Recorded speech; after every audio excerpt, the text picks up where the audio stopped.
Barigalust! Welcome to the AWWA Armenian Voices, where Armenian stories live, breathe, and are passed on. In each episode, you'll hear real Armenian voices sharing personal stories about culture, family, and identity. Stories that help us stay connected to who we are and where we come from. This week's stories are all about the power of love. We hope you enjoy this episode, brought to you by the Armenian Women's Welfare Association, AWWA, where our mission since 1915 has been to honor, uplift, and care for our elders, advocate for their voices, and honor Armenian heritage.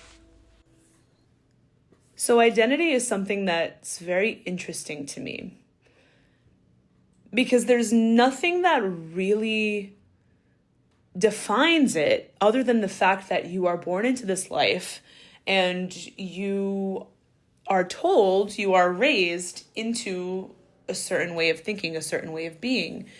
And from those experiences, from those stories, we develop an identity. This is who I am. This is where my family comes from. And if you really, really dig deep, you think about where does that come from? Why do we need that? I think it's because having an identity, identifying with a group of people, with a cause, with a culture, with likes, dislikes, it helps distinguish us from each other. It feels like it's the only qualifying factor, the only distinguishing factor between humans. You like this, I like this. You are from this country, I'm from this country. And when you find people that are like-minded, of like identities, you feel communion with them. Personalities aside, you don't always get along with everybody, no matter how similar you are. But it's a way to be in communion, in connection with your fellow neighbors. And it's not like, any one culture is better than another. It just is. I am from here, you are from here. That's just it. So in terms of being Armenian, as someone who is Armenian myself, we've grown up with stories of the hardships that the Armenian people have faced and the constant existential threat that our heritage combats on a daily basis. And in the diaspora, as someone who was born in America, where I was raised with this, and I know many of my fellow diasporan people have been raised with this idea that you have to keep your culture preserved, keep it strong. You always have to speak your language. You cook the food, you sing the songs, you do the dances. And for a while, growing up, it just feels like that's the only reason why you do it is because there's this constant threat. That's the narrative that I grew up believing, was raised to believe. And as I got older, I realized that's not a good enough reason. You shouldn't preserve something because you're afraid you're going to lose it. You should preserve something because you want to keep it going.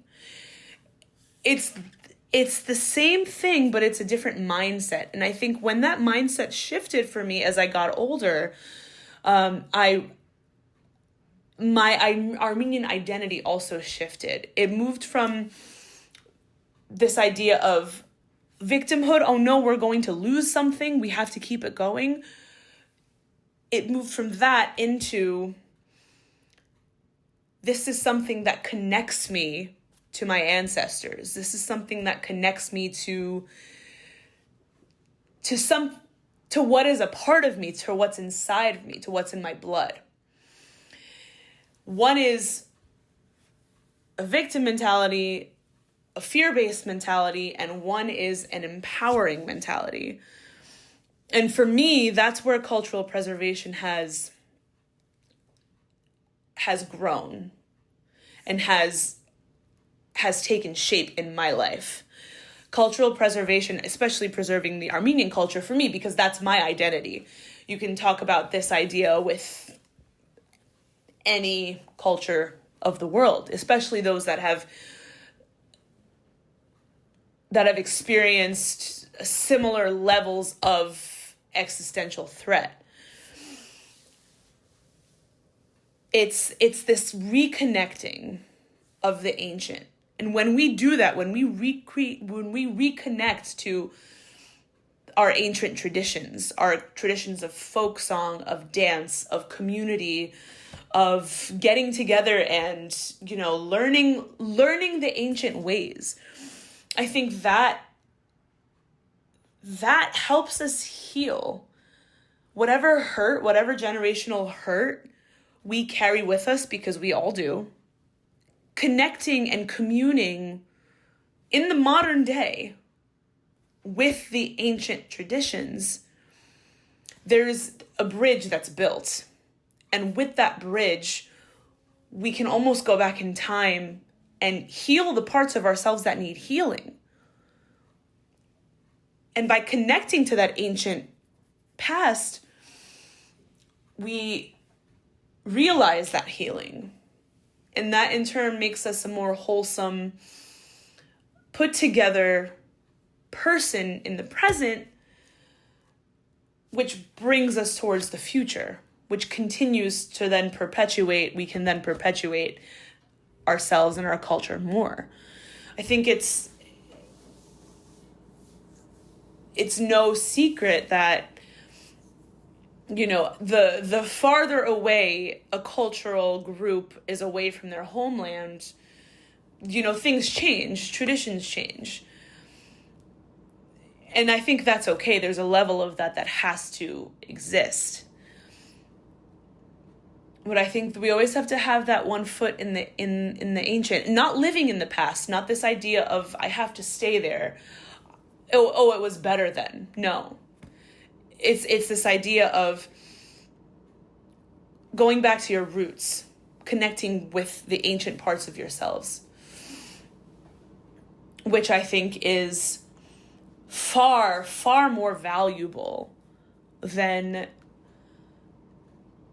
any sort of political lobbying or activism can get us. Just imagine the healing that this world could experience as a whole if persecuted cultures from all around the world connect back to that ancestral part of ourselves and bring in the state of union. I think so much good can come of that. Thank you for listening to our podcast today. We hope today's episode offered insight into the Armenian experience. To explore more resources or make a donation to help further our mission, please visit www.awwainc.org. That's www.awwainc.org. Your support makes a lasting difference.